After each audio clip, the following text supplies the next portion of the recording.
Hi everyone, thank you for joining me today. My name is Emily Ostrow and I'm a PhD candidate at the University of Kansas working with Rob Moyle.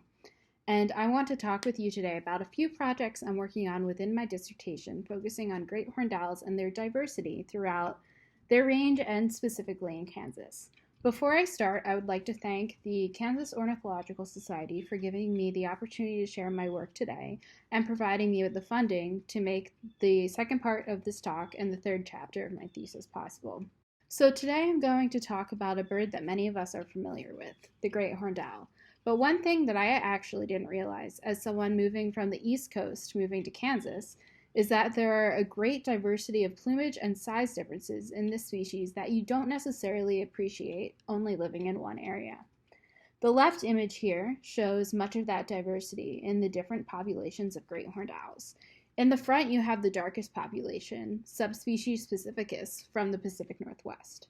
And in the back, second from the end, you have the lightest variation, the subspecies subarcticus, compared with the snowy owl in the background. Now, this species is found throughout the Americas, but is particularly contiguous in North America. It becomes patchy as you get into South America. In fact, the owl in the southern part of this range is sometimes considered its own species, Bubo Magellanicus. This is based mainly on vocal differences, but there are plumage differences as well. Now, this group has been characterized extensively morphologically, notably by Bob Dickerman, but minimal genetic work has been completed on this group. Throughout the entire range, 15 subspecies have been described solely on morphological differences. We know, however, that nocturnal birds rely more on calls than plumage differences to recognize one another. So a genetic characterization of the species is important because plumage might not always be accurate in indicating the populations and subspecies described within the species. In fact, the only genetic work done on this species shows no relationships based on subspecies or geographic area, but this was completed with only one mitochondrial gene. So today I want to talk with you about this group, looking at multiple scales, taking a broad, range-wide approach to look for any population structure in this species, and then zooming in on a really cool contact zone between two subspecies in Kansas. Now, before we get into results, I want to tell you a little bit about the way this study was set up. We requested samples from throughout the range of the great horned owl. This sampling scheme also includes at least one individual from each named subspecies. These genetic data I'm about to show you are based on thousands of genetic markers across the genome for the nuclear data and all genes in the mitochondrial genome for the mitochondrial data. This dashed red line here shows the expected split between what we know is the great horned owl and this potential new species in South America, the Magellanic Horned Owl. Now, I know that the labels on the coming results are small, so the North American group here will be outlined in blue, and the South American group will be outlined in yellow. Here are the results based on the thousands of markers in the nuclear data. Now, if you're not familiar with phylogenetic trees, the important thing to look for is if individuals form a group and how long the branches between groups or individuals are. The longer the branches, the more distantly related two individuals or groups are. So let's look at this tree based on geography. Here I've highlighted the northern group in blue and the southern group in yellow. Everything in between is gray on the map. The two main takeaways are that the southern group is in fact its own group and also quite different from the rest of the Central and North American taxa. This looks good for Bubo Magellanicus being its own species. Another interesting result is that the branch lengths between the individuals in North America are quite shallow, which indicates that there might not be a lot of genetic difference between, say, an owl in Pennsylvania and one in Florida. But the nuclear tree is just part of the story. As you may remember from biology class, nuclear genes are inherited from both parents, whereas mitochondria are inherited solely from the mother. By using a mixture of nuclear and mitochondrial sources, we can learn more from the species than by using one alone. This tree, split by geography, on the surface looks quite a bit similar to the nuclear tree, which is a good sanity check, but when you dive in, it actually shows some interesting differences. The first is that the main North American clade actually includes much more of Central America than the nuclear tree did.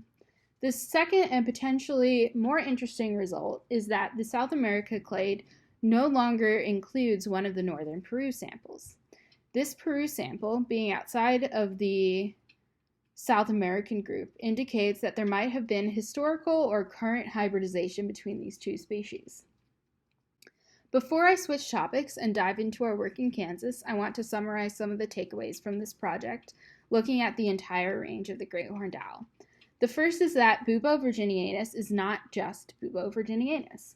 The genetic data confirm that Bubo magellanicus should be considered its own species, but that there is evidence of sharing historical genes or current hybridization between these two species. The second result is that there is very little genetic structure within the North American and Central American owls at this scale. Now I'm going to bring us a little bit closer to home and look at a contact zone between two populations in Kansas: the eastern Bubo virginianus and the western Bubo virginianus pallescens. What is cool about these birds is that they represent one of the darker and lighter subspecies within great horned owls. This means that we can not only study the genetics and plumage characteristics of the owls themselves, but they provide a unique background for studying other things, like the parasites of the owls.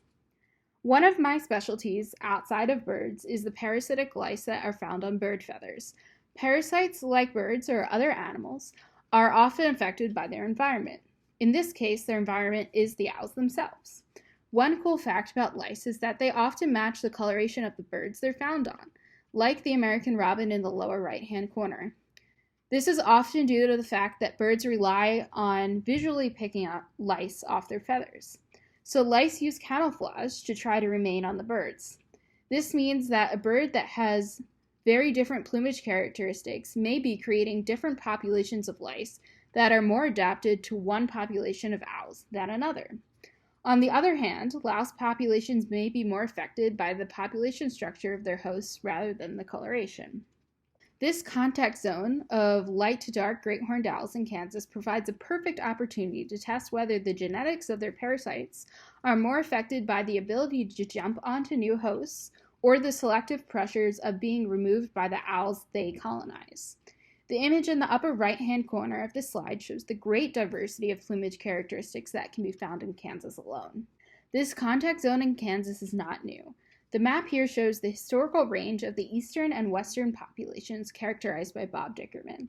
He used the plumage on museum specimens to identify eastern phenotypes shown by squares, western by circles, and mixed shown by stars.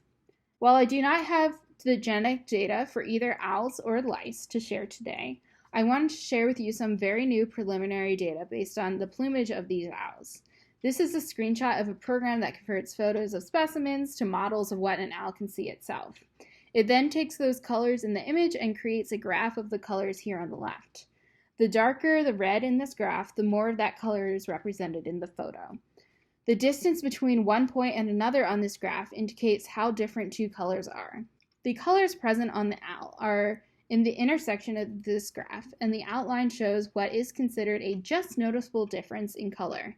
Anywhere between the inside and the outside border, you would not be able to distinguish the difference in color if you were an owl. Here's an example of what colors the camera sees from a plumage patch in the middle of the owl's back. The two graphs on the right show the color of the extreme dark subspecies and the extreme light subspecies to provide perspective. The two graphs on the left show a compilation of the colors in western and eastern populations. The color of the eastern subspecies are much more concentrated and there is little spread. The western subspecies is much more variable in this color patch. Although I am just starting to get results back for the second project, I am excited about the possibilities of learning from this contact zone. Right now, we know very little about the genetics of this contact zone in either the birds or the lice. We are, however, beginning to analyze the color differences across this contact zone. While I showed you some results based on color today, I might argue that coloration here is less important than the luminosity or patterns in barring. The western owls tend to be lighter with more fine barring than the eastern owls. This is something I will be looking into moving forward as well. I look forward to reading your comments and speaking with you about this exciting research. Thank you for listening.